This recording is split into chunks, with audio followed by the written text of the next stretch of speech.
strikes against Kurdish militants in both Iraq as well as Syria. Now, before we tell you more about these strikes, it's important to understand what happened on Wednesday. As per reports, at least 5 people were killed, 13 others were injured, when a powerful explosion occurred outside the headquarters of the Turkish aerospace industries, a major player in Turkey's defense industry. According to reports, the attackers arrived at the Turkish aerospace industries compound in a taxi. CCTV footage from the scene showed 2 men armed with guns entering the building, pointing their weapons at civilians. They targeted a state-owned aviation company.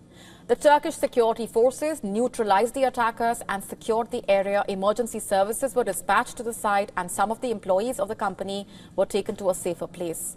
Reports say the Turkish aerospace industries, the target of the attack, is a key player in Turkey's defense sector.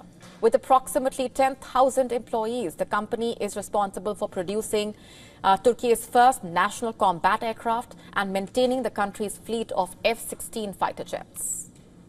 And in the aftermath of the attack, Turkey quickly responded. As per reports, Turkey launched airstrikes on Kurdish positions in northern Iraq and Syria. According to Turkey's Ministry of Defense, more than 45 targets were destroyed in the retaliatory strikes. As per reports, pro-Ankara Syrian fighters also launched rockets towards areas in northeastern Syria controlled by the Kurdish-led Syrian Democratic Forces. The Kurdish-led Syrian Democratic Forces reported that at least 12 civilians, including 2 children, were killed in the air raids, with another 25 people injured. As per reports, the Turkish President Recep Tayyip Erdogan, who was attending the BRICS summit in Kazan, Russia, called Wednesday's attack a heinous act of terrorism, quote-unquote. Listen in. I especially thank you for your condolences. We have 4 martyrs and 14 injured. I condemn this heinous terrorist attack and wish God's mercy to our martyrs.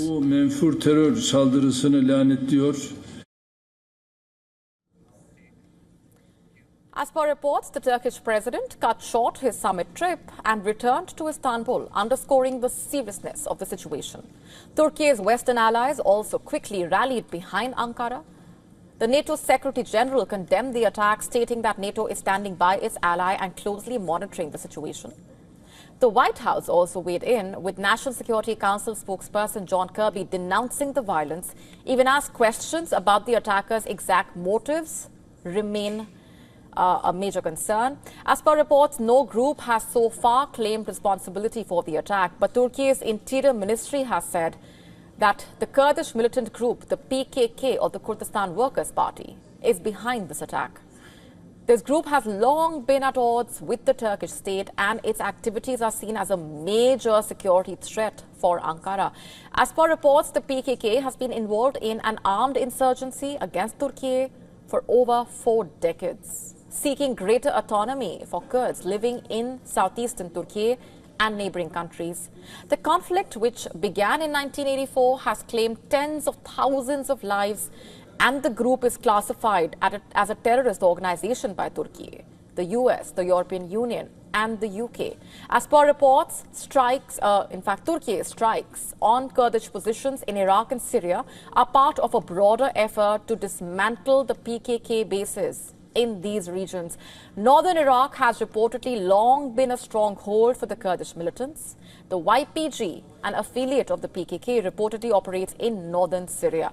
Both groups, as per reports, seek to carve out autonomous regions for Kurds across borders, a move that Turkey fiercely opposes. In fact, reports say the PKK's history stretches back to the late 1970s, when the group first emerged, aiming to establish an independent Kurdish state that would span parts of southeastern Turkey, Iraq, Syria, Iran. The Kurds reportedly make up about 20% of Turkey's population. And as the tensions escalate, Turkey's military operations in Iraq and Syria, as per reports, are likely to continue.